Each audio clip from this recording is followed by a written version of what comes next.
And while people are settling in, maybe I'll just check and make sure that the people on the Zoom can hear me okay. Maybe thumbs up if you can hear my voice well.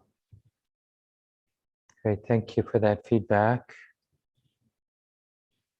And we'll get started in about 2 minutes or so.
And of course, if we need more cushions, just take one out, just put it where it feels good for you.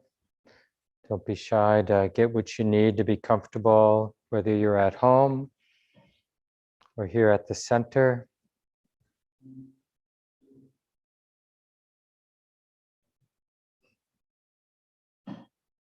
And even as we're settling in, we've been purposefully developing a vocabulary, not just in this course, but probably all of us through the years of our practice, developing a vocabulary, a competency of recognizing the qualities that are present in the mind, and whether those qualities that, for whatever reasons, are present now, whether they're supportive of clarity and clear comprehension of how seeds of suffering might be getting planted, or seeds for release, for balance are getting planted and cultivated. That's really, in a way, the definition of someone following the teachings of the Buddha, is this development of this very pragmatic intelligence or wisdom that can comprehend, can pay attention in a way that comprehends how the mind is. But how the mind is in this very particular way is the way the mind is, the way the mind, like what it's paying attention to, how it's paying attention, the activity of the mind. What is it setting in motion? There isn't really anything neutral in the world. It's helpful to think of it that way, that we're either digging the hole deeper, cutting the groove in terms of, planting seeds that are stressful.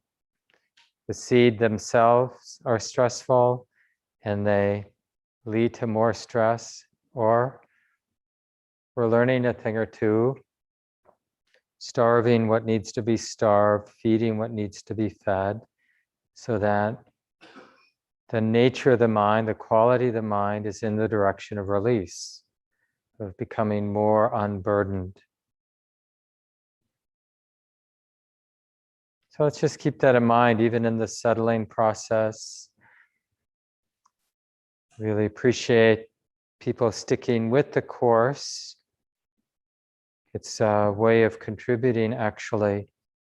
It wouldn't really be so easy, would it, for us to want to develop our minds if we were all alone. So let's begin, as we normally do, by chanting slowly the Three Refuges. I'll ring the bell 3 times to begin.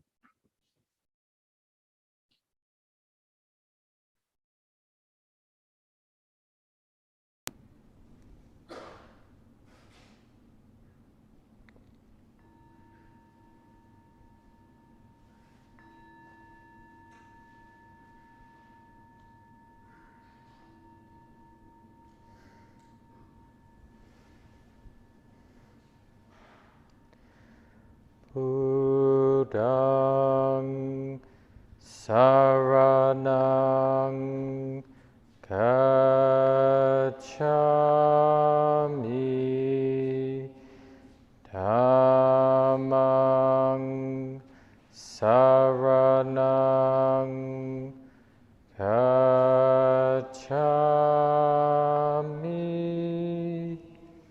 Sanghang saranang gacchami. Dutiyampi Buddhang saranang gacchami. Dutiyampi Dhammang saranang gacchami. Dutiyampi Sanghang saranang gacchami. Tatiyampi Buddhang saranang gacchami. Tatiyampi Dhammang saranang gacchami. Tatiyampi Sanghang saranang gacchami.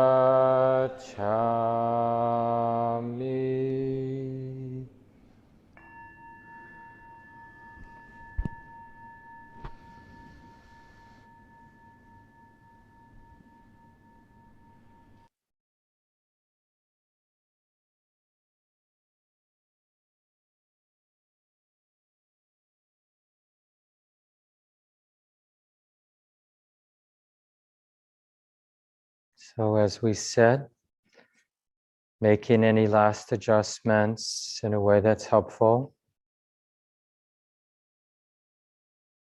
And first and foremost, even if we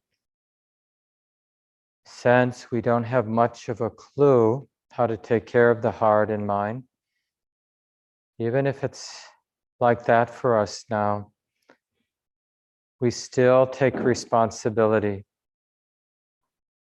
We don't give up. We don't give in to that tendency of being helpless. From one of my teachers, Sayadaw U Tejaniya, a Burmese Buddhist monk, one thing you need to remember and understand is that you cannot leave the mind alone. It needs to be watched constantly. If you do not look after your garden, it will overgrow with weeds. If you do not watch your mind, defilements will grow and multiply. The mind does not belong to you, but you are responsible for it.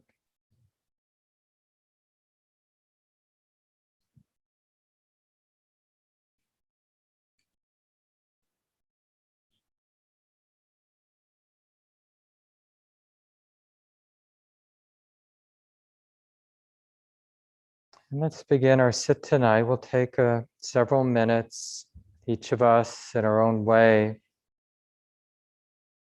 remembering, recalling the experience of mindful awareness. And we'll probably have some missteps, like we might immediately try to do mindful awareness. And then hopefully eventually we'll notice how that's contrived or tight in some way. It's not that there's nothing to do when we meditate, but what we do is actually much more about cultivating the ground so mindfulness, mindful awareness, wisdom awareness can flourish.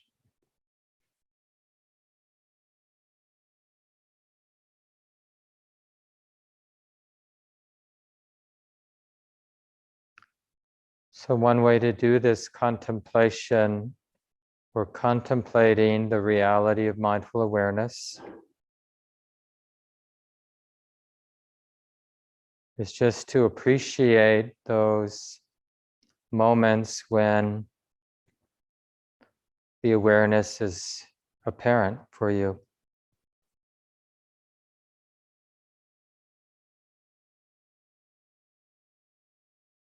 And it might be useful for several minutes that this is the totality of our practice, not doing mindfulness, but appreciating mindful awareness, really appreciating it.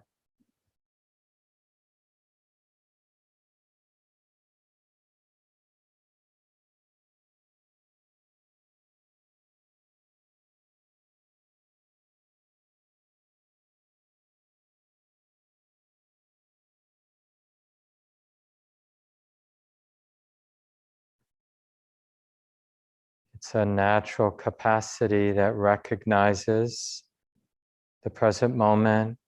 It's like this.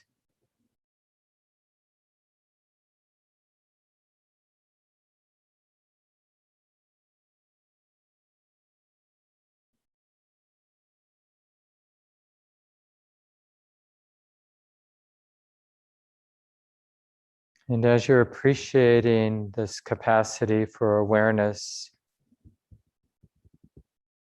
in your own way, just allow any unnecessary efforting,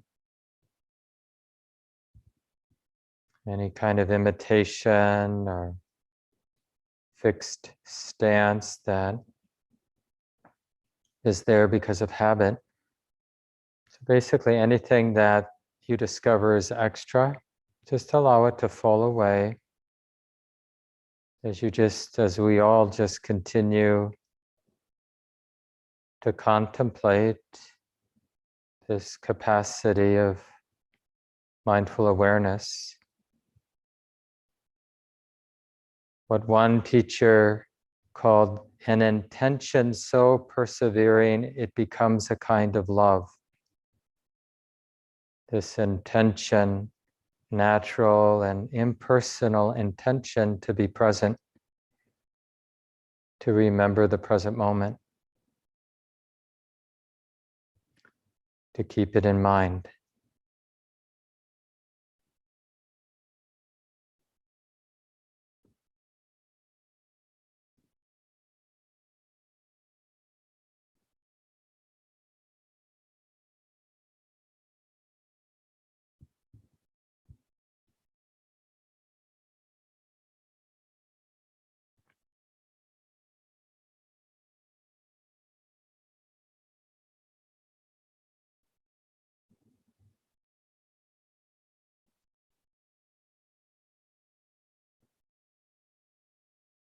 Is the mind aware?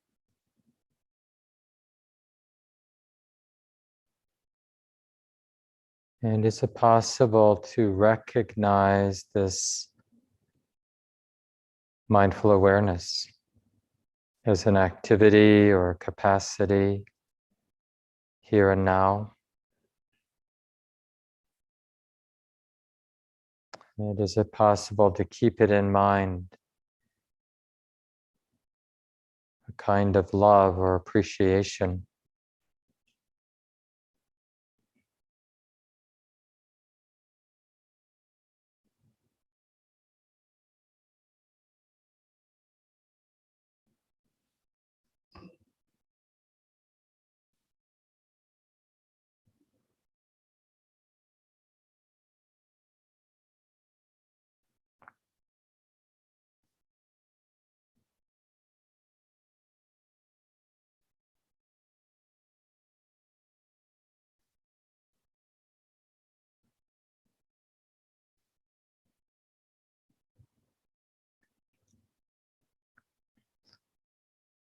And we're already noticing maybe the second factor of awakening, which is investigation of phenomena, or just investigation of the way it is. Because we're investigating the nature, the capacity of mindfulness, an aspect of the present moment, here and now.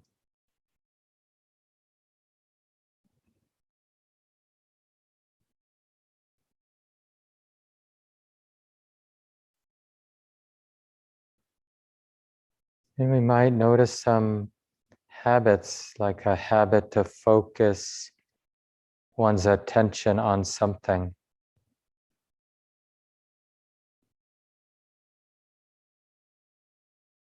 But the focusing itself isn't mindfulness, it's focusing.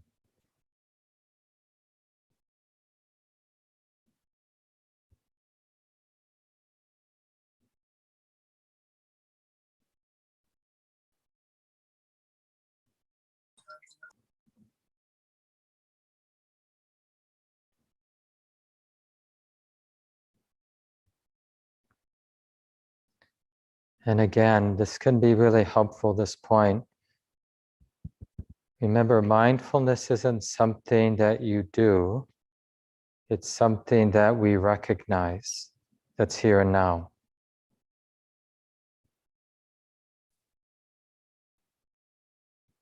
And in the recognizing of it, it gets stronger.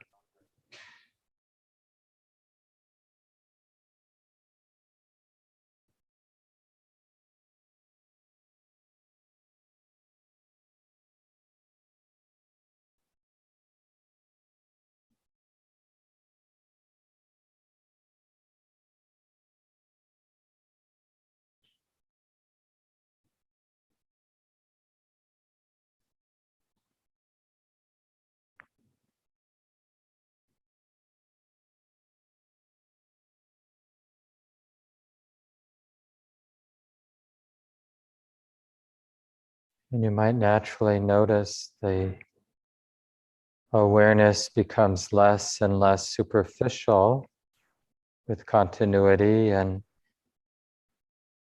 less dependent on thought.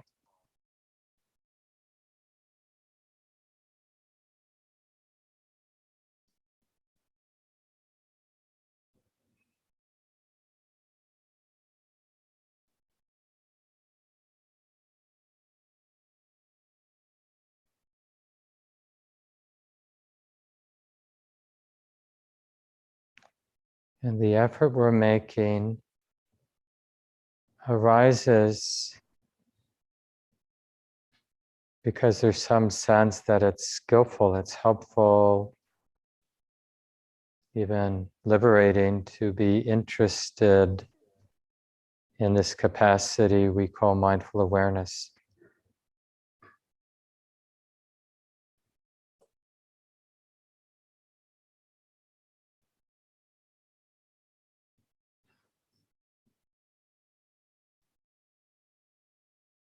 But of course, it's not so much our habit to be interested in something subtle and internal.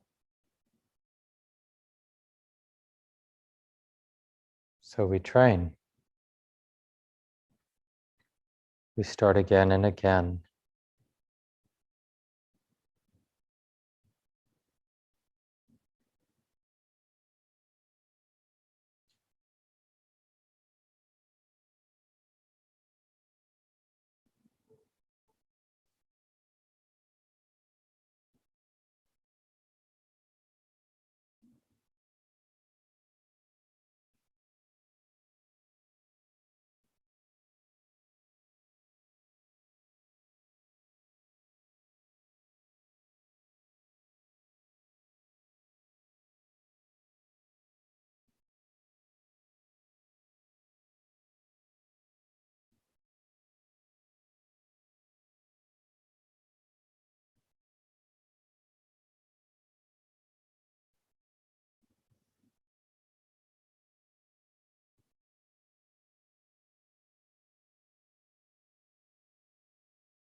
One way we can recognize this capacity of awareness.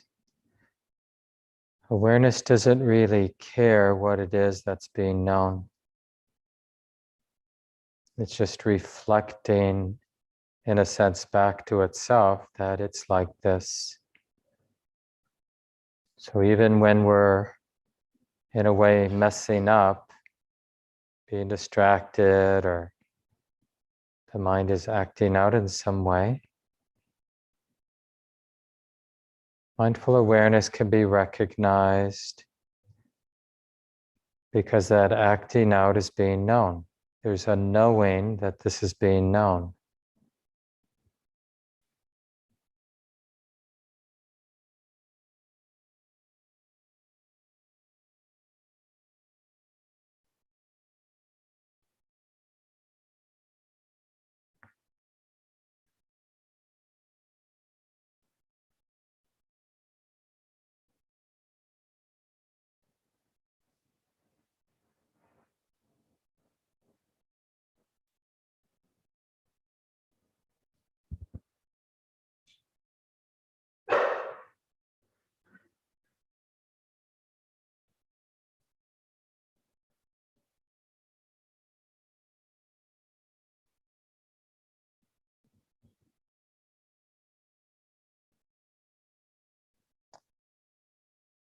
And let's be especially interested in what Sharon Salzberg once called the torment of continuity. Why is it that the continuity of mindful awareness appears, at least at times, to be so challenging? Just be mindful of the difficulty in sustaining. Again, we're not doing the mindfulness, but we're sustaining our attention, the noticing, keeping it in mind.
So we might need to make an adjustment many, many times during the set, because we might have a habit of thinking that we have to do the mindfulness. It happens quite often, and the mind begins to think that mindfulness means focusing the attention on some experience. So just find your own way to remind yourself that I'm learning to recognize mindfulness that's here in the space of the present moment, and then learning how to keep it in mind, how to be interested and appreciative even.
And of course, in our practice,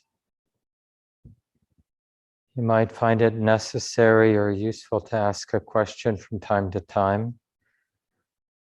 And you just have to experiment with what kind of questions lead to mental proliferation and aren't helpful, and what kind of questions support the mind in recognizing the awareness that's here. So it might be that you ask, is the mind knowing? What's the mind knowing?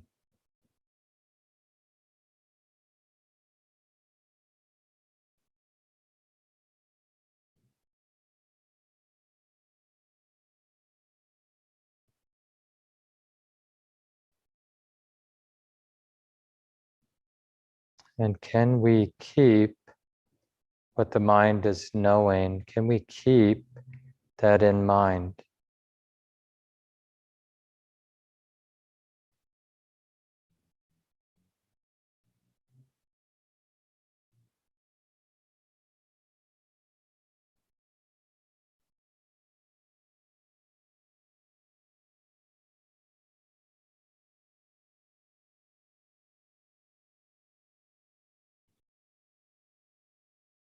So again, this kind of wisdom contemplation we've been doing, remember, it's not necessarily conducive to tranquility. Not all meditative practices, at least initially, are conducive to tranquility. But it might be conducive to wisdom, to the deepening of understanding. We're just sitting for another minute or two. And of course, reminding the body as often as helpful that it's okay to relax, to be soft.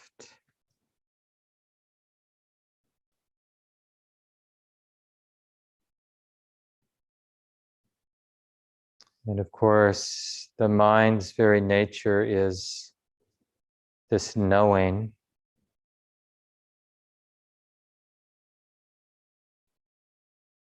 So mindfulness is keeping this knowing in mind. Keeping what the mind is knowing, is conscious of, keeping that in mind.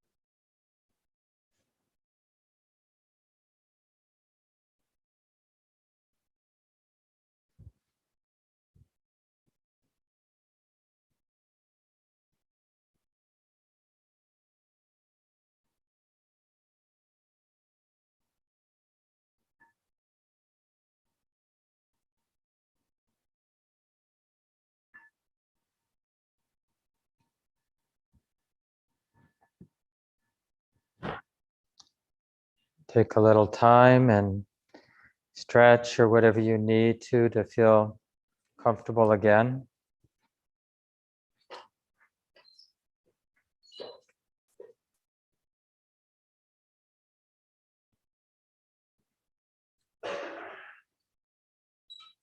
Well, welcome back, everyone. Maybe some of you noticed in the email, I said it was week 4, but it's actually week 5. And we go until that first Monday in November. And for the last half of this course, we're going to be studying the factors of awakening. And actually, it's really should be, hopefully will be, it's a really beautiful study. Of course, we can ruin anything by trying too hard or not trying hard enough, not being full of heart in our work, and everyone's life is a little different. Your duties and responsibilities, you have more or less time depending, but just like mindfulness as one of the 7 factors, just like hopefully you had a sense tonight that in fact it isn't something that you or I have to create. The capacity, the seed of awareness, the activity of awareness is there. And the most potent way to support and feed, develop that quality of mindfulness is to recognize it. Like even now, the mind is conscious, and can the mindfulness, the capacity for mindfulness, recognize that there's knowing? No, the only way we know knowing is we know what knowing is knowing, right? Like this is being known. Seeing, for me, as a predominant experience right now, is being known. And if there's a little self-consciousness, that emotion of self-consciousness is being known. It doesn't really matter. What matters is this reflective knowing, what we call mindful awareness. And interestingly, in the tradition, even the Buddha himself and the other monks and lay people, their appreciation of these factors of awakening was such that, I think I maybe mentioned this week 1, but when people were sick, this is what they would chant around those folks. It had, at least they imagined it had a sort of curative effect.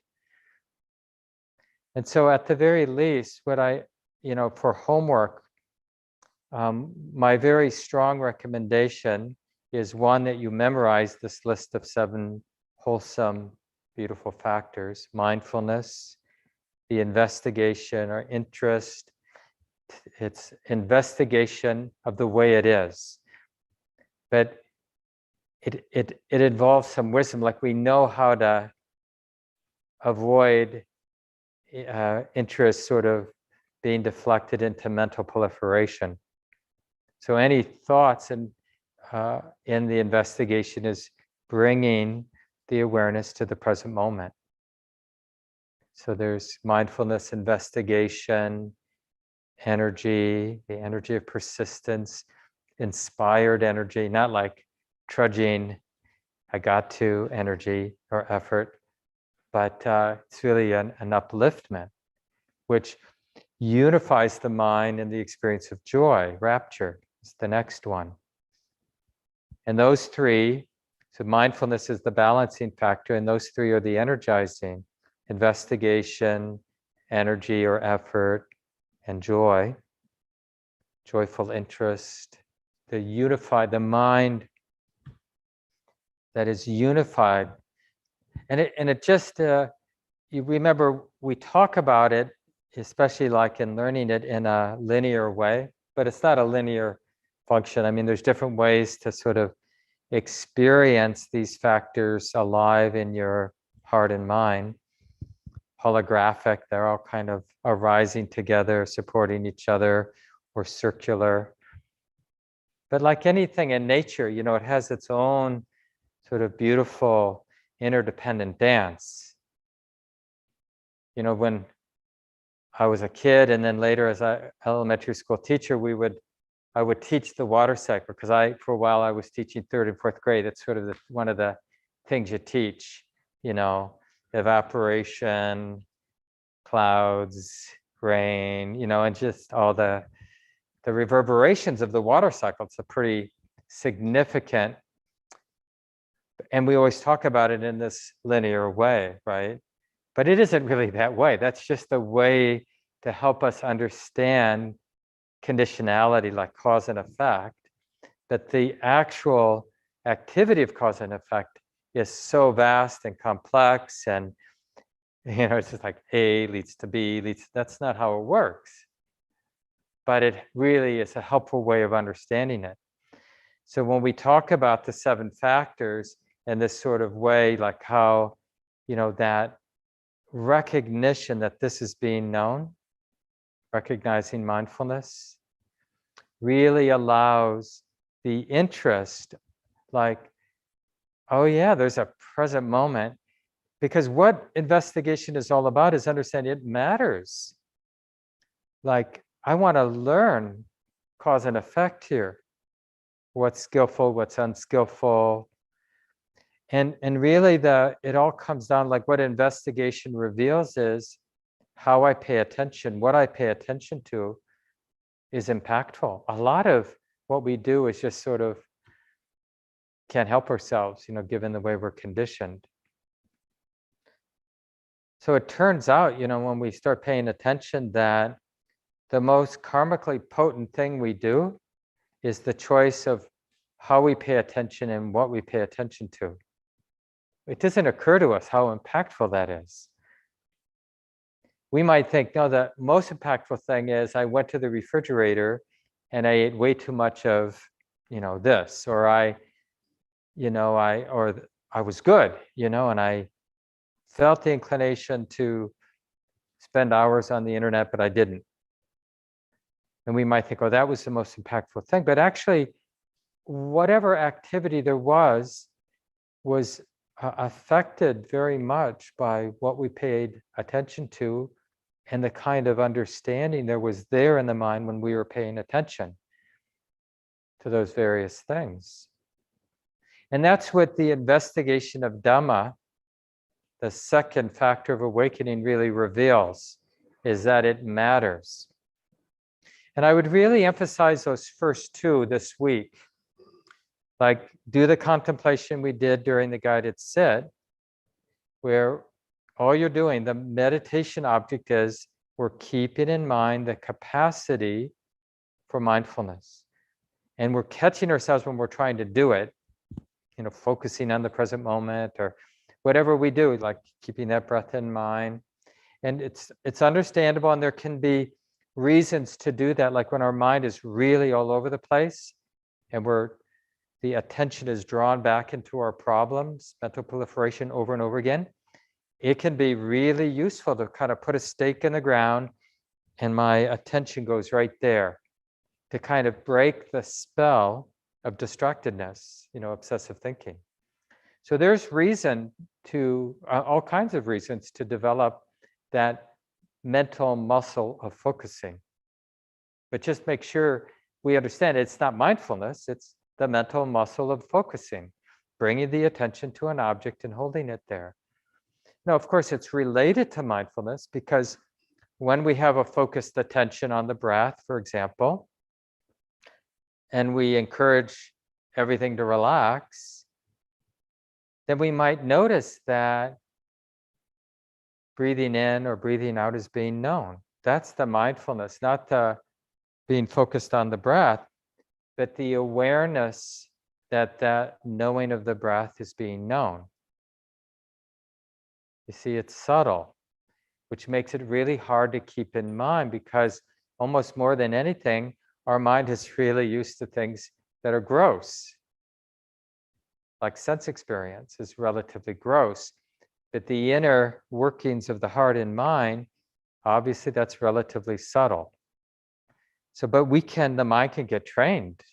It's just amazing when you see athletes and brilliant artists and brilliant scientists and whatever, how their mind has been trained to keep in mind very subtle things and to kind of follow whatever it might be, that is part of their craft or their art or their science or whatever it is that they have a lot of competence in.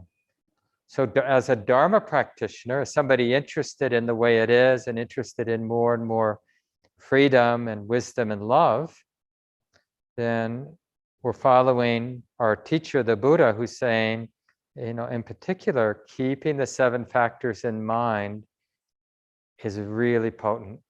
As the Buddha says, it's sort of, the mind then slopes to Nibbana.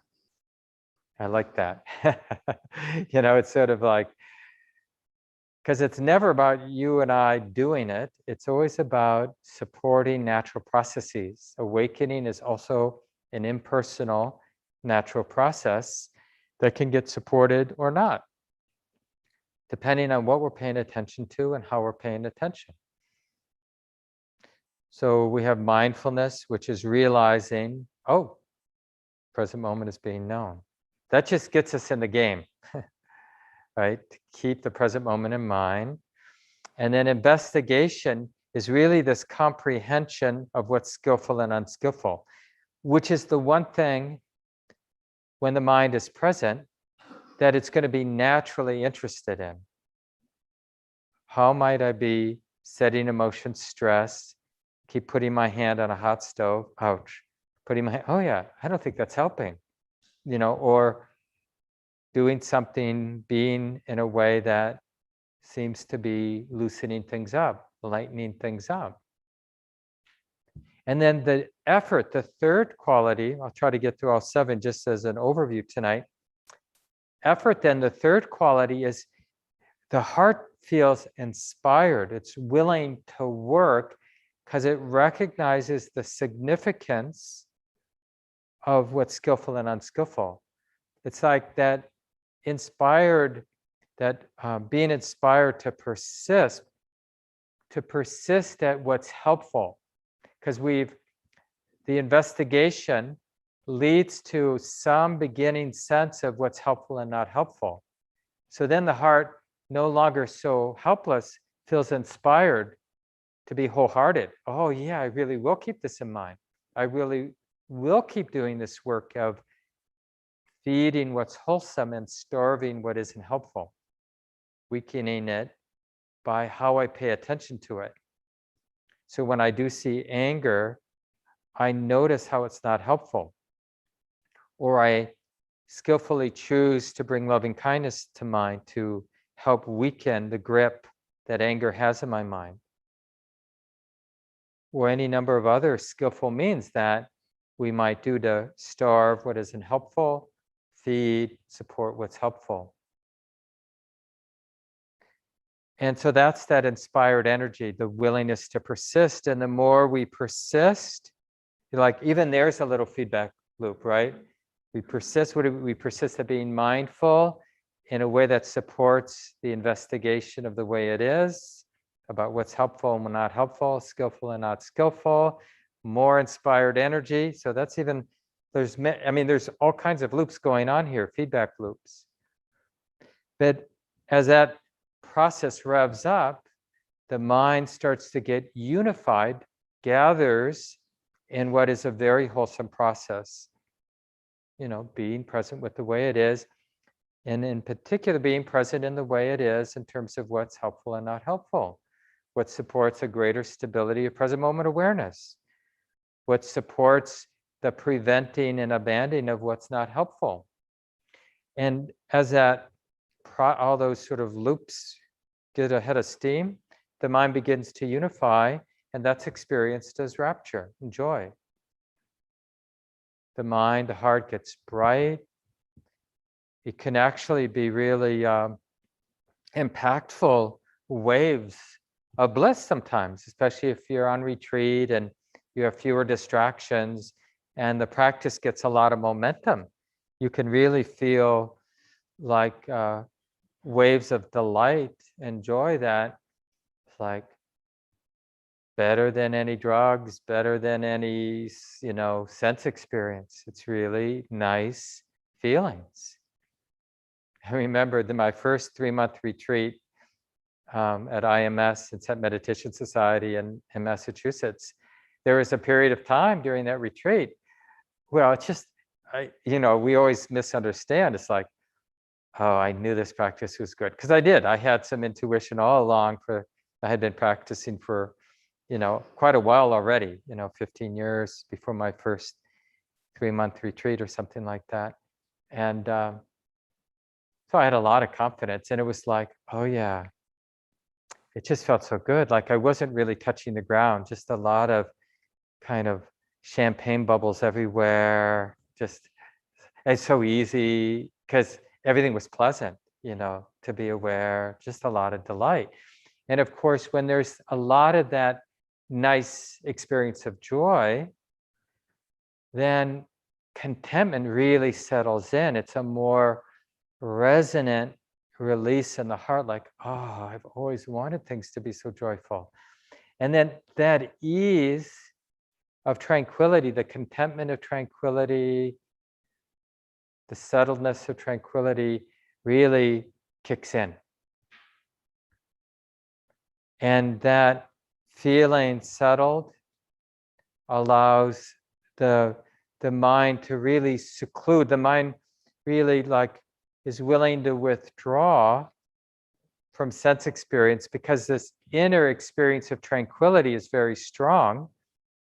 So the attention goes to that, and the mind really retreats from sense experience. The ears still hear, the eyes still see, skin still feels, touches, but the mind isn't interested. The mind's interested in this inner sense of tranquility. And so that seclusion, like the mind being disinterested in sense experience,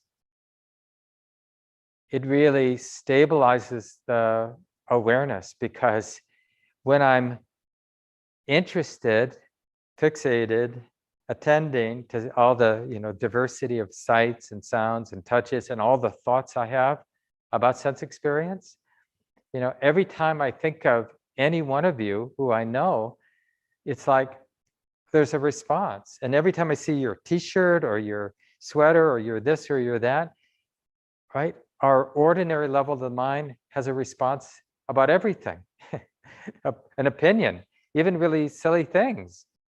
Do I like this floor or not? And that's agitating. But when the mind secludes, not by shutting down the senses, but just by unifying in this inner sense around the peace and tranquility, contentment of a mind that's not disturbed, it kind of the concentration really deepens, and there's a depending on how deep the concentration goes, a really powerful stillness or silence or quiet. that manifests as, it's like the heart for a while will have immunity, like not touched by its likes and dislikes and the disturbing or agitating effects of all the likes and dislikes that I have. It's secluded from that. So it feels that peace of not being agitated by my likes and dislikes. And that really opens the heart to a kind of balance. Now, the balance, the equanimity comes because the heart is retreated.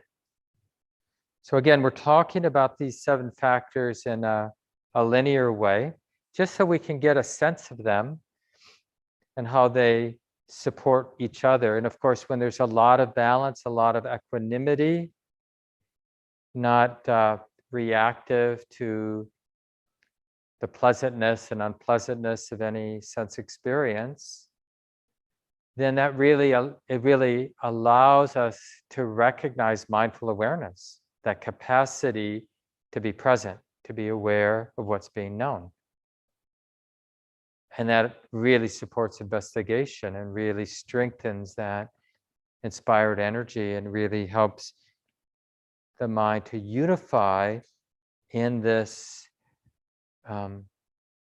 presence, this profound presence that sees things as they are, which tranquilizes the heart and allows the concentration to deepen, supporting even deeper states of balance and equanimity, supporting the mindfulness, and on and on. And like I try to suggest, there's so many little feedback loops going all around here. Interestingly, one of my teachers, Sayadaw U Tejaniya, I read a quote from him earlier. He talks about actually, like, as a practitioner, we're really only sort of in an egoic sense, for lack of a better word, like in a willful sense, we're only really engaging the first 3. The intention to be mindful, the intention to investigate the way it is, the intention to be wholehearted in our persistence with what we're finding to be helpful. Right? We're not just randomly making effort. The inspired effort comes from seeing that the effort is helpful. And what is the effort? To continue to investigate what's helpful and not helpful, what's skillful and unskillful, how to plant seeds of release, how to stop planting seeds of distraction and agitation and greed, hatred, and delusion. Because if we really, that's why this initial study for these next couple of weeks of these first 3 is because it sets in motion the joy, the tranquility, the concentration, and the equanimity. And it's so wonderful to, like a lot of the way Venerable Anali, or another one of my teachers, teaches, because the Buddha brings in the 7 factors awakening in a lot of the different teachings that he offered way back then, 2,500 years ago or so. But in this sort of more subtle end of practice, right? Just knowing the 7 factors, in a way, it's like calling upon the 7 factors, affects the quality of the mind. So one thing we'll do, especially in a couple of weeks, we'll settle in the best way we can. And one of the powerful ways, I don't know how it was for you tonight, but keeping mindfulness in mind, as I was sort of suggesting in the guided meditation tonight, can be surprisingly a very potent way to clear the mind of the hindrances.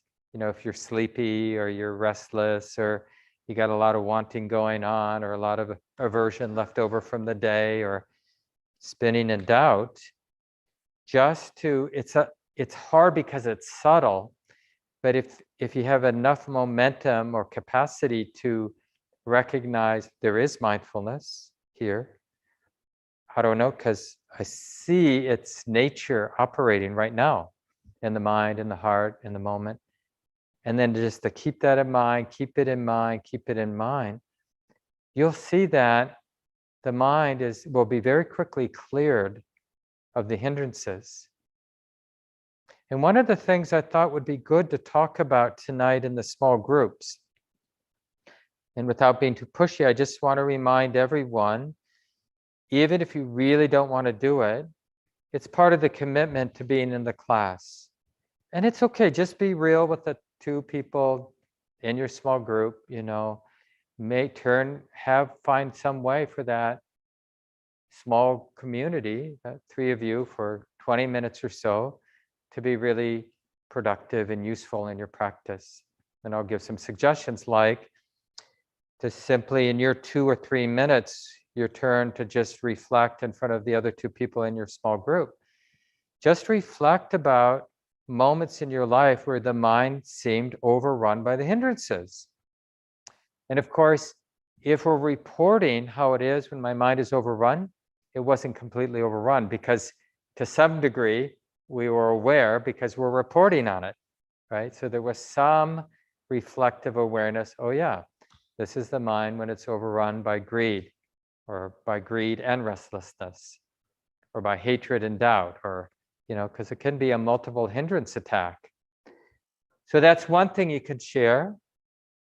And then, but even more important, if you're willing, is, and you can even begin the reflection now, to bring to mind for your small group moments, whether it's in a sit or just in your life sometime in daily life, when the mind was recognized as being relatively free of the agitating, distorting effects of the hindrances. Remember, wanting, not wanting, too little energy, dullness, sleepiness, too much energy, restlessness and worry, and the unhelpful kind of doubt, where there's sort of spinning leading to more spinning. So that's the Buddha praises this as a topic of conversation. Like, what is your experience of the mind not oppressed by the hindrances? When did that, relatively speaking, when do you experience the mind, the heart, relatively free, not oppressed, not distorted by these hindering habits of wanting or not wanting, dullness, restlessness, or doubt? And just as best we can, just unpack those moments. And as you're unpacking, because what wisdom, the reason we do this is we can, not just you, but the people who are listening to what you're saying, we're unpacking, we're deconstructing it in real time. I mean, as best we can, even as a listener, like in what that person is saying, what might have been the supporting causes for that mind to be relatively free of the hindrances. And then if you're the one who's talking, then if you have some thoughts about that, then say that, like, what was there? Because that's what wisdom does. It's interested in causes. Oh yeah, there was this. When there's this, there wasn't that. Those kind of cause and effect or correlation. So what's there when the mind is overrun by the hindrance? Remember the image I think I shared, if not last week, one of the earlier weeks of that they used at the time. And you gotta, if you haven't seen these trees, these huge banyan trees that are basically start off by overtaking, a big tropical tree. A little bird poops a little seed on the branch of a big existing tree, and another bird does it. And these vines start to grow, right? The air is moist enough. They just start to grow right on the limbs of big trees. Eventually, they are big enough they can drop roots to the ground. And very slowly, they encircle the entire tree, take it over. And they have all these sort of roots that have dropped down, and they can get quite thick over, decades probably. And that's the image the Buddha uses for the hindrances. I love it because it's scary. It's like it'd make a really good horror film. You know, just that sort of persistence of these parasites to kind of take advantage, get what they want. And we want to respect them. So just to kind of, it's such a gift to each other to share, like, what is that like when my mind is overrun? And, you know, in real time, talk about how the nature of the hindrance is to plant seeds for more hindrances. Because that's, whatever one of the five, that's the very nature of a hindrance, is its capacity to replicate, deepen and spread and establish itself. And, you know, I don't know if you've noticed, those of you who have been around for a while, like I feel I have, now in my 60s, it's like our tendencies get a little bit more ossified the older we get, you know, and if we've allowed these sort of tendencies to flourish in our mind for 6 decades, it's a lot harder to sort of say, you know, I don't think you're very helpful, and I'm going to do my sincere best to stop watering you, and instead to weaken you, to starve you, and to feed something different than you, right? But it's like that old proverb, you know, the best time to have planted a tree, you know, maybe several decades ago. Second best time is now. So even if we haven't done it, you know, so we've let some not so helpful seeds, tendencies flourish, this is the time. So to just share that in your small group, and then to really, you know, and then after each person is shared, to really spend most of your time reflecting together about our mind, our hearts, relatively not encircled with the hindrances, relatively free. When were those moments? Really, don't let yourself off the hook. Well, I've never had those moments. Because the hindrances, as tenacious as they are, they come and go. There isn't, you know, this is the thing about the mind. There are these very strong tendencies in our mind, but however strong a particular tendency is, it arises and ceases. It isn't always there. And, you know, we've all had the experience of being really caught in hate, right? And then something switches and there's a pretty pure love. And 10 seconds before, when we were really caught up in the hate, if someone had asked us, we would, with a lot of confidence, have said, no, I'm totally immersed in this hatred. This is just who I am. It would have been kind of unthinkable that it could evaporate in a moment and there'd be a very poignant, trustworthy love.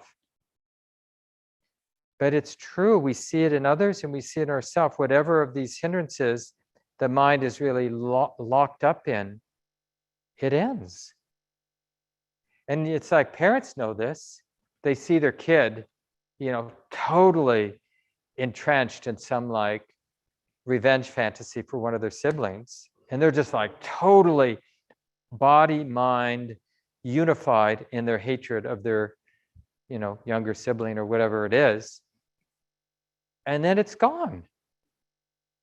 And this is the thing that we want to remember, because not only is it nice when it goes, but it teaches us something about, it gives us confidence that as solid and self that it looks when my mind is overrun by these hindrances, it's never as solid or as real as it appears. And that really keeps us in the game as a practitioner. We don't give up. One, it isn't skillful to give up. And it's not like, as big as those banyan trees are, they're not actually as solid as they appear to be, or as personal. And it really has to do with understanding what wisdom is. Wisdom is really a universal solvent. nothing can withstand wisdom. And the reason is, and this is a little bit philosophical, but it's a constructed world. Wisdom understands that. So however powerful the construction, like the edifice our mind has created, this is how it is. Wisdom understands that that construction depends on causes and conditions. When they're not, those supporting causes aren't there, it ceases. So it's not impressed. Wisdom isn't impressed with constructions. So hopefully that gives folks enough for this small group. I think before I end, I just want to make a few announcements. I think tomorrow on the weekly email, you'll see, if you're not on the weekly email, I wanted to just mention we're having an open house out at Common Grounds Retreat Center near Prairie Farm, Wisconsin. We've had it now for about 7 or 8 years. And after a major renovation led by one of our community leaders and wonderful contractor, Corey Clementson, we're having an open house for the local neighbors. We've never really invited the local community to come and check us out and get to know us a little because we've been busy doing this renovation. And we're going to serve a big lasagna lunch to anybody who shows up. We don't really know how many are going to do that. But anyway, we have a nice, simple recipe. If anybody wants to bake a pan of lasagna, and you can freeze it ahead of time, or you can bake it a day or two before. But this is Saturday, the 23rd. You could just contact me or the office, and or check out the weekly email, which has the recipe, and let Gabe in the office know. We're also looking for some warming plates, if you might have any of those to lend us for that weekend of the 23rd. And we could use 1 or 2 more people to help cook out there, because we're going to do a big green salad and garlic bread and a few other things. So coming out like on Thursday and Friday, the 21st or 22nd, for a couple days. We just need 1 or 2 more volunteers for that. So keep that in mind. Let us know if you're interested.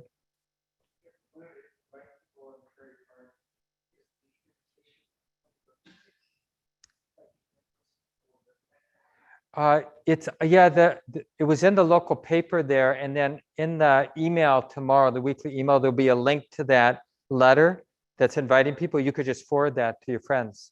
That would be great, Sean. So Dave, are you under the Common Ground? Yeah, I'm Common Ground. Is that you there? Yep. Or are you on Dave Brown, who's going to help with the small groups for the online folks? Yes, I'm under Common Ground account today.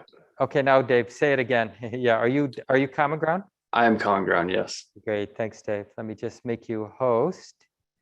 And then Dave, if you would shut the YouTube off. Oops, I made you co-host. Let me do that again. Make host. Change host. There you go. I think you're host. So all the folks online.